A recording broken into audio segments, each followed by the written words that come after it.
¿Sabes de dónde viene la Biblia? No te preocupes, hoy vamos a aprender la historia de la Biblia. Hubo un tiempo en el cual al hombre se le era imposible escuchar la palabra de Dios. Un tiempo en que el hombre no conocía la palabra de Dios escrita. Aún así, aunque el hombre no conocía a Dios, tenía el deseo de Dios.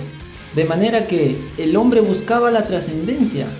Tenía en su conciencia la ley moral natural, que le impulsaba a buscar el bien y en consecuencia a buscar a Dios.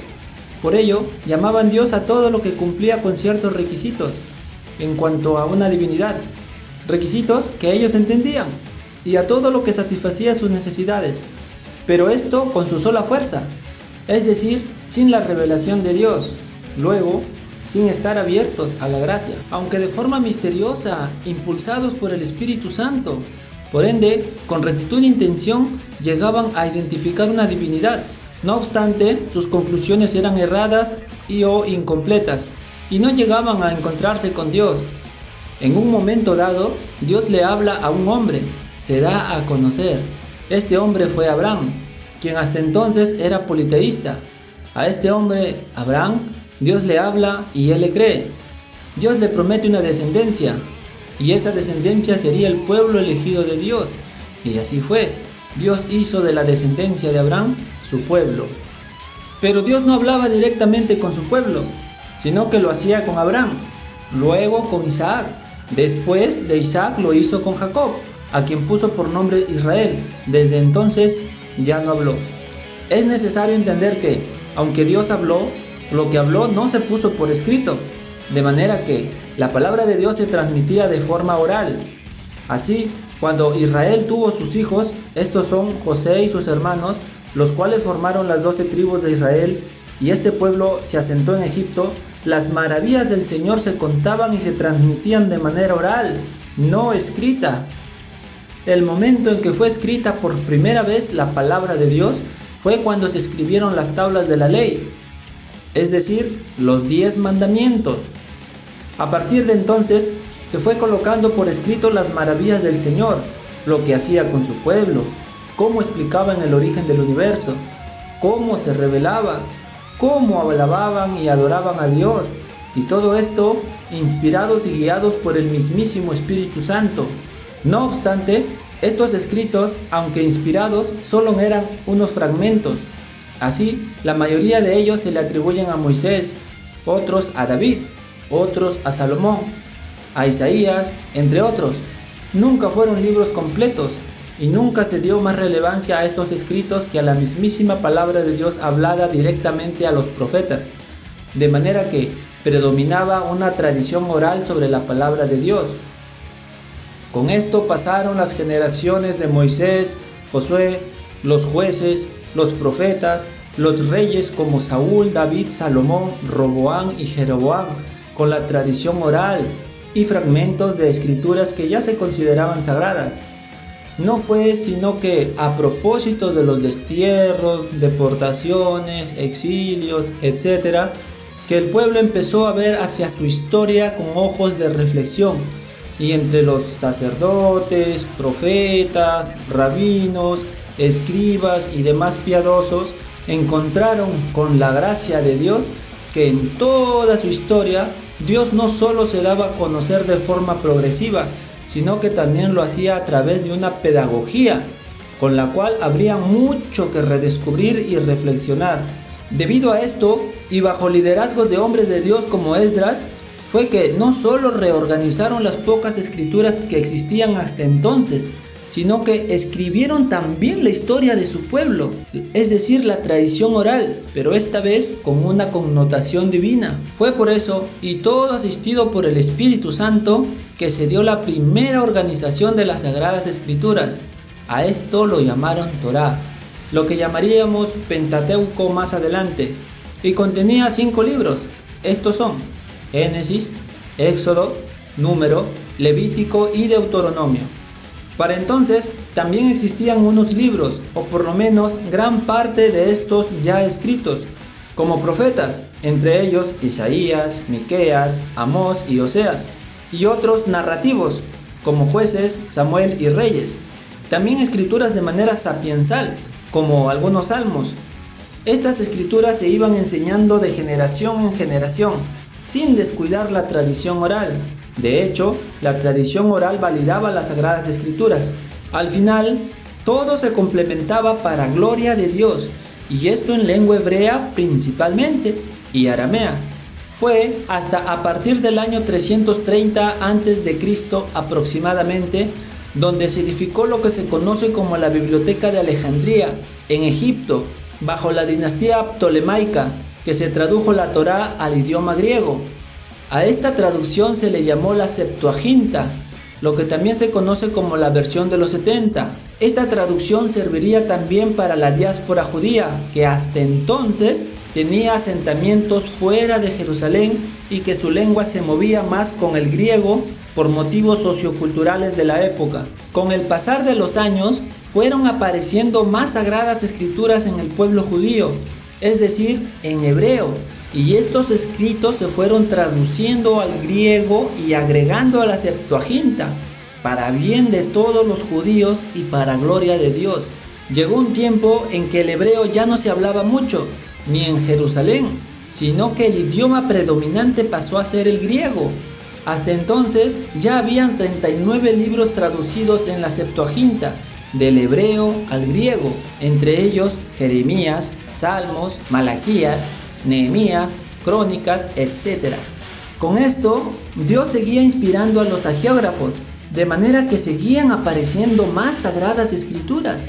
Esta vez fueron escritas directamente en griego, de manera que ya no fue necesario traducirlas para incorporarlas a la Septuaginta. En consecuencia, se introdujeron 7 libros más. Estos son Tobías, Eclesiástico, el libro de Baruch, que contiene la carta de Jeremías, Primera de Macabeo, Segunda de Macabeo, Judith y Sabiduría. Y así se completaron 46 libros, que eran las sagradas escrituras de los judíos. A propósito de las constantes invasiones a Jerusalén y las profanaciones al templo, fue que las escrituras sagradas escritas en hebreo iban desapareciendo. Además, las que quedaban se iban deteriorando a causa del material en que fueron escritas. Con esto, la Septuaginta se quedaba como la recopilación más completa de las sagradas escrituras, y sus copias se fueron introduciendo en Jerusalén. En tiempo del Señor Jesús en la tierra, los fariseos, los saduceos, todos los judíos usaban la Septuaginta como sagradas escrituras.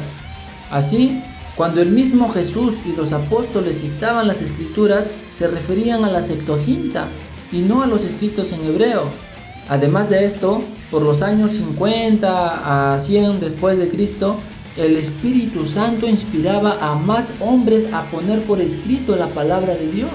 Así se escribió la carta del apóstol San Pablo a los tesalonicenses en el año 51 después de Cristo, por ejemplo, y el libro de las Revelaciones o Apocalipsis, que tiene la autoría de Juan y escrito por su escriba entre el año 90 a 100 después de Cristo aproximadamente.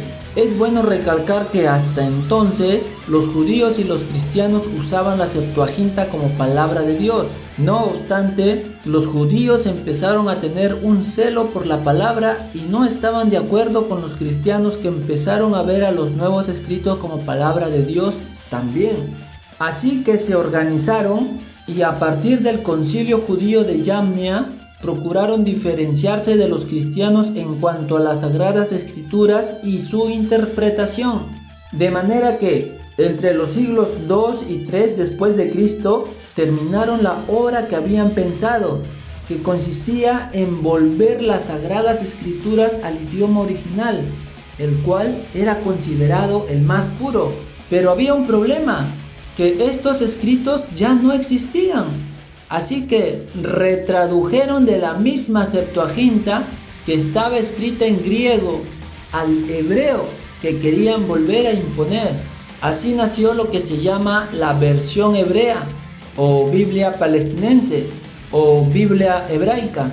Pero esta retraducción tiene ciertas características. La primera, como ya vimos, es una traducción de otra traducción, lo que la hace menos legítima. Otra característica es que, al considerar el hebreo como puro, no admitieron los escritos no traducidos, porque fueron escritos en griego directamente. Recordemos que estos escritos son Tobías, Eclesiástico, Baruch, que contiene la carta de Jeremías, Primera de Macabeos, Segunda de Macabeos, Judith y Sabiduría.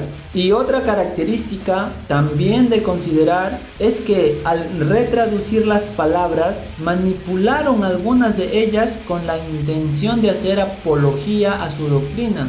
Así, por ejemplo, en la Septuaginta estaba la palabra partenos en griego, que significa virgen, la cual fue cambiada por alma en hebreo, que significa doncella, lo que sugiere que María solo fue virgen hasta que se casó.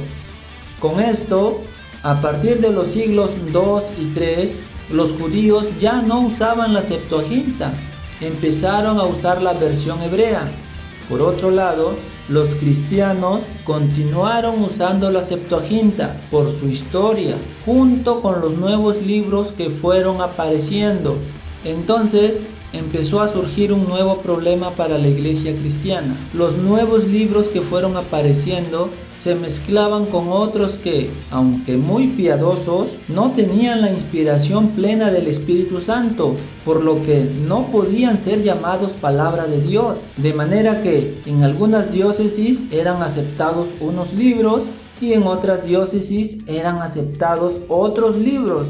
Y no había una unidad en cuanto a saber cuál sí y cuál no serían las sagradas escrituras de entre los escritos que iban apareciendo. Debido a esto, en tiempos del Papa San Dámaso I se estableció un canon, el cual consistía en que los libros que cumplían la condición de pasar por 3 filtros o 3 requisitos eran considerados palabra de Dios. Estos son origen apostólico, uso litúrgico, coherencia y ortodoxia. Es decir, origen apostólico, que fuera escrita directamente por un apóstol o por su discípulo. Uso litúrgico, que fuera leída en la liturgia de la palabra, porque desde los primeros años ya se celebraba la misa. Coherencia y ortodoxia, es decir, lo que está escrito coincida con la fe de la iglesia. Así aprobaron 27 libros, los que pasaron a ser parte de la lista del canon, a los que llamaron Nuevo Testamento. Estos los pusieron junto a las escrituras que ya conocían, a las cuales llamaron Antiguo Testamento, de manera que, juntando el Antiguo Testamento con 46 libros y el Nuevo Testamento con 27 libros, dieron origen a la Biblia. Desde entonces, en el año 382 existe la Biblia cristiana católica en cuanto al canon bíblico. Con esto, el Papa San Dámaso I encargó a San Jerónimo traducir las Sagradas Escrituras del griego al latín, que era y es la lengua oficial de la Iglesia y la lengua más hablada por entonces. Con el pasar de los siglos surgió la necesidad de citar cada vez con más precisión la palabra de Dios. Por eso se fue moldeando un sistema de capítulos y luego de versículos. Así, en el año 1592 se dio a conocer de manera oficial la primera Biblia católica con capítulos y versículos, encargada por el Papa Clemente VIII. Desde que la Iglesia, inspirada por el Espíritu Santo, estableció el canon bíblico, tuvo cierto celo especial con la palabra de Dios para que no sea mal utilizada o distorsionada. Por lo cual, y entre otros factores como el analfabetismo, que era mucho para entonces, la Iglesia conservaba la Biblia y no le era facilitada como libre utilización a los laicos, no sea que se cometan errores de interpretación, ya que eran textos inspirados por el mismo Dios, y no cualquiera, a menos que haya tenido una preparación previa, podía estudiarla, lo que no significa que no es palabra de Dios para todos, sino que de interpretarla y predicarla se encargaba el magisterio de la Iglesia hasta el día de hoy. Además, por aquel entonces no existía la imprenta, y así fue hasta el año 1530 en que Martín Lutero empezó a mostrarse en desacuerdo con la Iglesia y, entre otras cosas, con esta manera de interpretar y predicar la palabra de Dios. trató de adueñarse de la Biblia cuando él ya se había separado de la iglesia. Quería apropiarse de la Biblia porque decía que la Biblia debe tenerla el pueblo y confiaba en la libre interpretación, lo cual era un gran error. Aún así, él decía, y de muy mala gana, que la Biblia viene de la Iglesia Católica y la aceptaba con sus 73 libros. Lutero había dado surgimiento a la mal llamada Reforma Protestante. Con esto, muchos empezaron a separarse de la Iglesia a causa de las doctrinas que él exponía. Cuando la Iglesia contraatacaba estas doctrinas con fundamentos bíblicos, Lutero empezó a darse cuenta que la misma Biblia le mostraba sus errores, entre ellos la no oración por difuntos, la sola fe, la inexistencia del purgatorio, por ejemplo.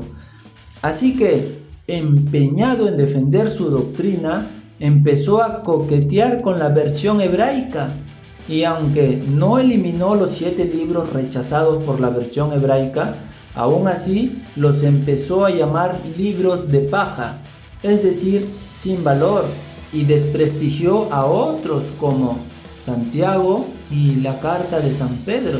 Posteriormente, un sacerdote católico llamado Casiodoro de Reina quiso traducir la Biblia del latín al español, un español muy bello, por cierto. Sin embargo, en la época no era prudente por las tensiones que se estaba llevando a cabo con la Reforma Protestante, así que le negaron temporalmente el permiso. A pesar de eso, quería que su traducción se diera a conocer al mundo y decidió apartarse de la Iglesia Católica para unirse a la Reforma Protestante, la cual le dio luz verde para publicar su traducción, llamándola Biblia del Oso. Años más tarde, Cipriano de Valera tomaría esta traducción y le haría muchos retoques para hacer apología a las doctrinas protestantes. Así surgió en 1602 la versión que sería muy famosa en el mundo protestante llamada Biblia Reina Valera o Biblia del Cántaro. No obstante, aunque protestante, esta versión seguía conteniendo 73 libros, aunque 7 en un listado aparte.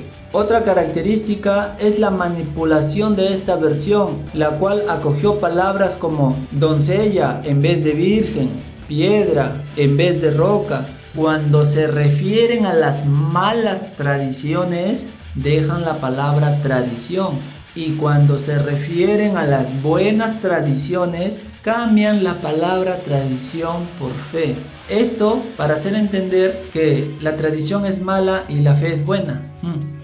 Además de otros ejemplos. Todo esto para manipular la interpretación hacia su doctrina. Ya con las demás actualizaciones de la Reina Valera, esto a partir de la presión de las Sociedades Bíblicas Unidas, es que se han quitado los 7 libros considerados apócrifos. Desde entonces es que solo aparece con 66 libros. A esta versión se le ha otorgado la libre interpretación, mientras que las Biblias cristianas católicas se han mantenido fieles al magisterio de la Iglesia. Tanto así que para ser publicadas, antes son aprobadas por unos permisos que otorga el mismo magisterio. Estos permisos son conocidos como imprimatur y nihil obstat, es decir, su contenido y su publicación está sujeta al depósito de la fe. A pesar de los ataques, la Biblia cristiana católica siempre ha conservado características como inerrancia, es decir, que no hay error, congruencia, es decir, que no se contradice a sí misma, armonía, es decir, que a pesar de los diferentes tiempos en que fue escrita, mantiene un hilo de revelación y sobre todo, palabra de Dios, porque la sabiduría que se encuentra en ella supera cualquier libro y esto solo se le puede atribuir a Dios. Amén. Si te gustó este video, dale me gusta, así me estarás ayudando. Si deseas enterarte de más contenidos que subiré, suscríbete a este canal.